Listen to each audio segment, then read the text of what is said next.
I am a victim of war. I am a survivor of violence. And I am an advocate for peace.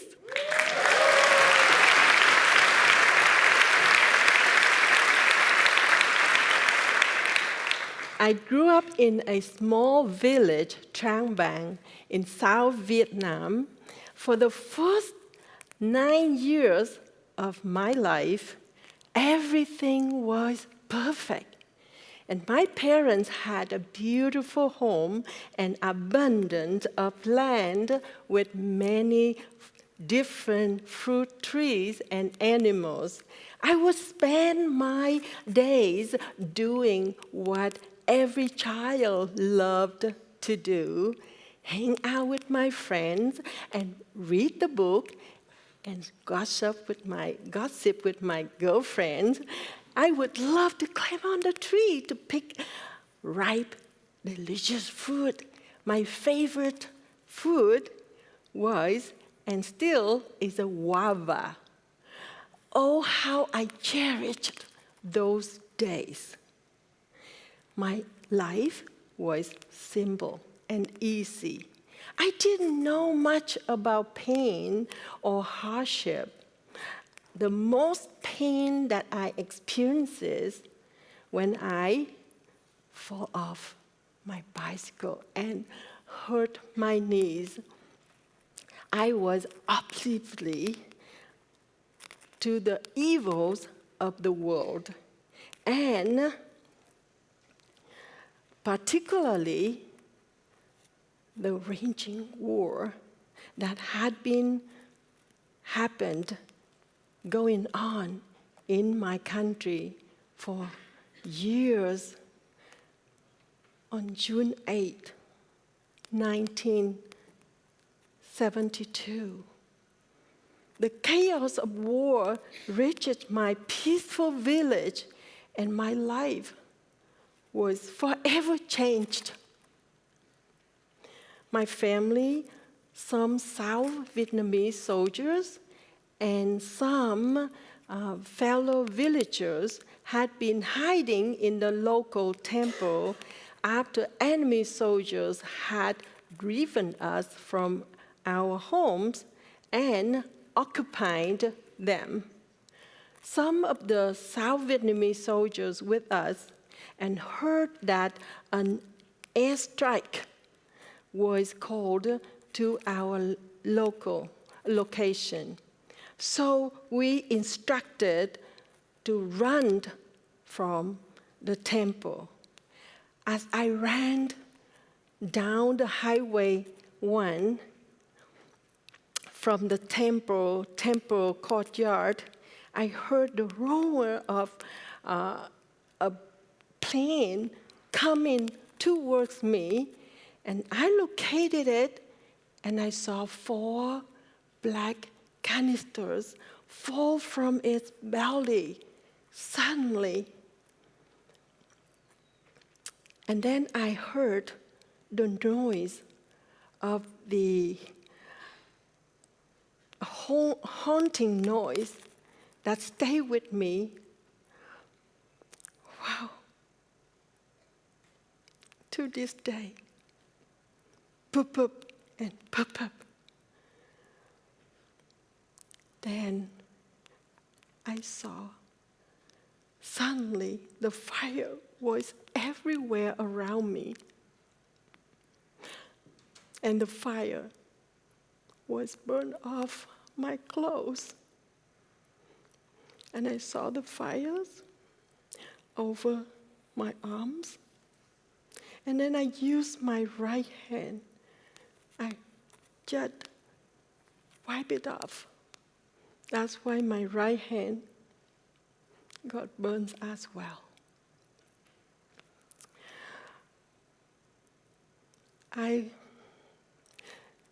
This is a miracle that my feet weren't burned.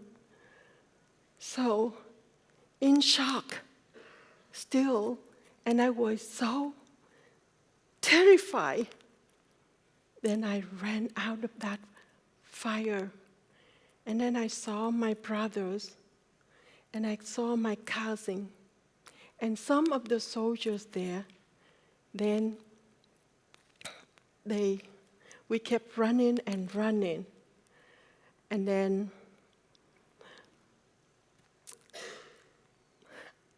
I have to remember that. In that moment, I was running on the road. You know, I was naked. And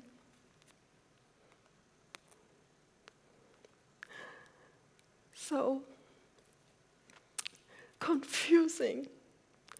And then I just keep repeating over and over, too hot, too hot. Then the tragedy that was caught on film. And this is when the AP photographer, he took the picture. He was Nick Ut. He was working with the Associated Press. And he took that photo.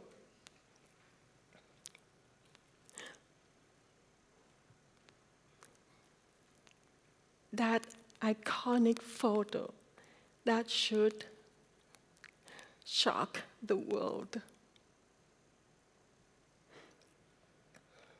I learned later, Nick Ut, he put down his camera and he rushed me to the nearest hospital. He saved my life.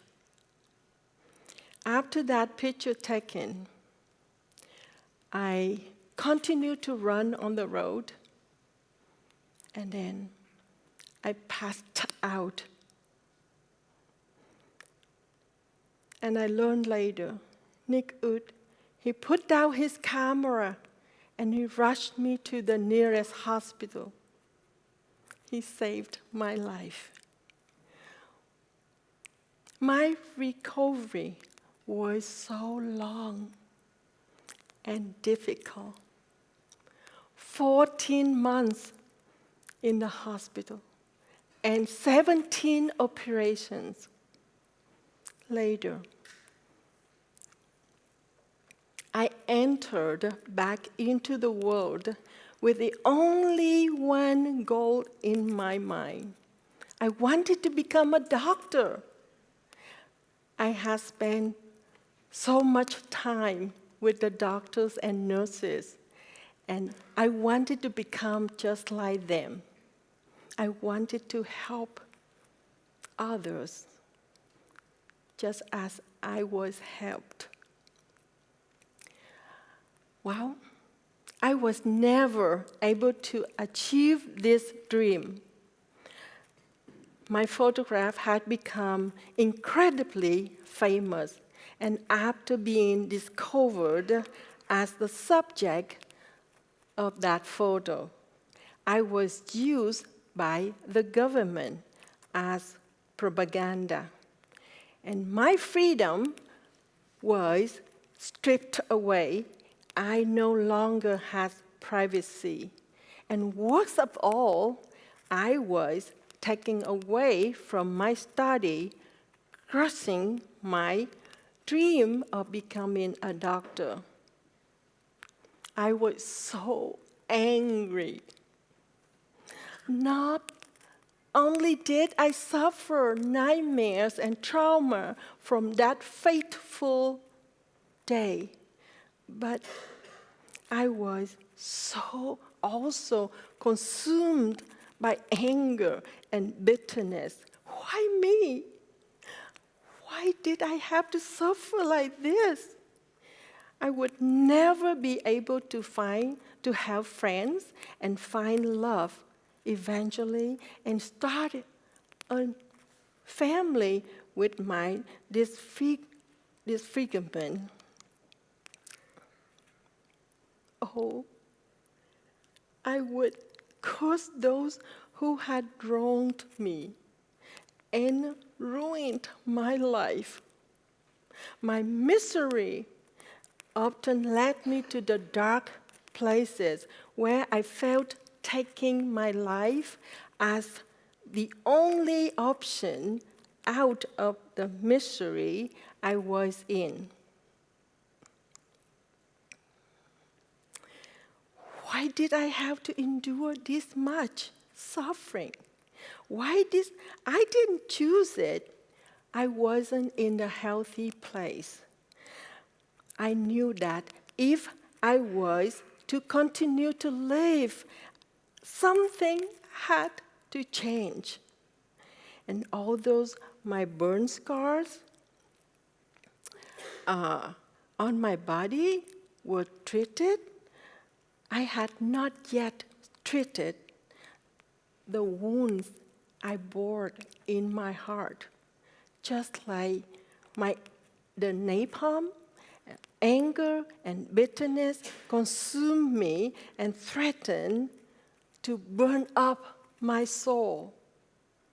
I began to search for the purpose in my life, and I discovered Jesus through a Bible in a local library, and he taught radical forgiveness, and I could not understand why, nor did I feel that I could do what he taught. It wasn't easy, but that day I started my journey of forgiveness together with Jesus. I knew that if I were to find peace in the life of chaos that I endure, I would have to let go of the dark anger and bitterness that had taken over my heart.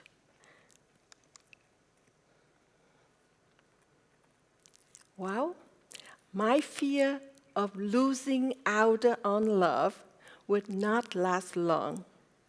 A few years later, I was able to find my husband and the love of my life, Tuan, in Cuba.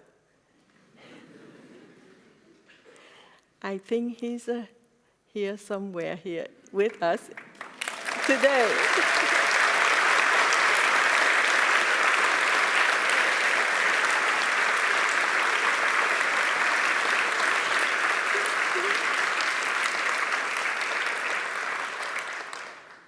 After our wedding,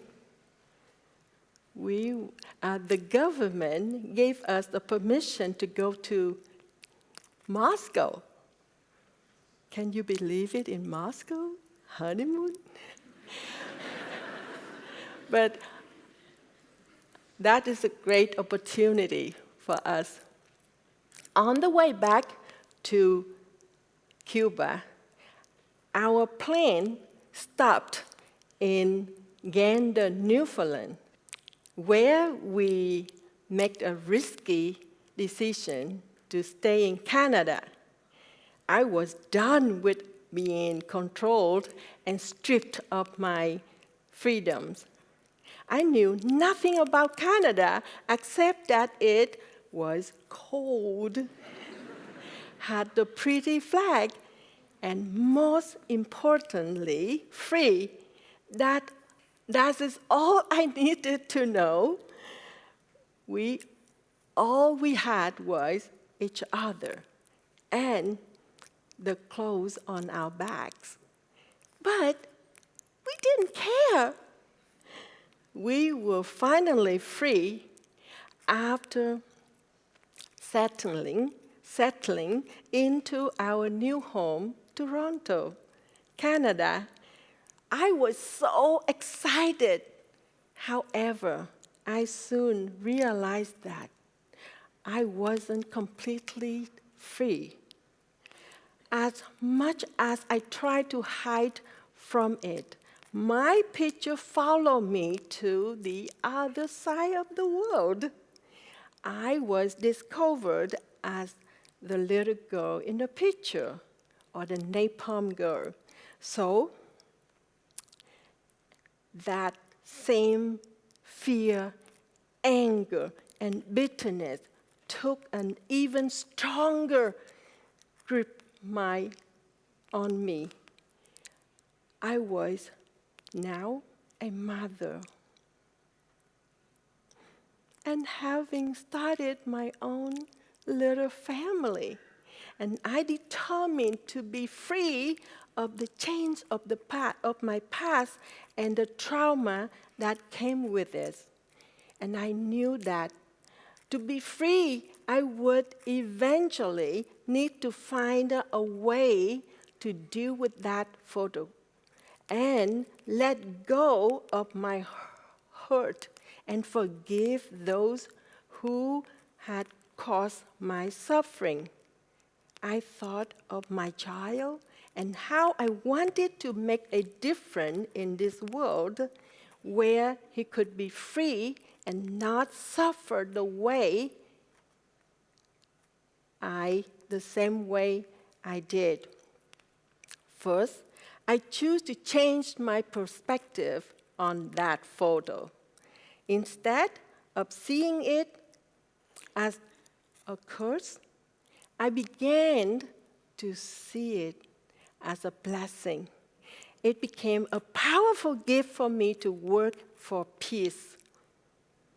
Then, eventually, I started the Kim Foundation International.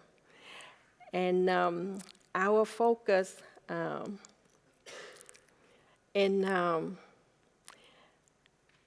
helping children of war and those who are privileged around the world. And also, I am now UNESCO Goodwill Ambassador for peace and lead efforts to make this world a more peaceful and better place. Secondly, I learned to get rid of the darkness that I had harbored in my heart. I was not given a choice to suffer as I did, but I learned that I always had the choice to be thankful. Pain is a normal response to trauma. With this pain, I had allowed my heart to be consumed by anger and bitterness. My life was drastically changed after I was able to let go of the bitterness that had burdened my soul for so long. Finally, I was completely free to live and free to have peace and joy in my heart. Well, war is still a reality, and my life's goal is to keep sharing the message of peace, love, and hope. War continues to ravage people's life just like this did mine. We know this all too well with the current fight between Russia and Ukraine. This year, it was my privilege to fly to Europe 2 different times and welcome Ukraine's refugees to safety and freedom in Canada. As I stood in the plane's entrance and welcomed each refugee to my wonderful country, I remember fighting back tears as I looked into each face. I had been in their shoes. running from chaos and war. And now I was able to give them hope. I may never be able to help others as a doctor, but I am now able to help others through this photo and that I hated for so long.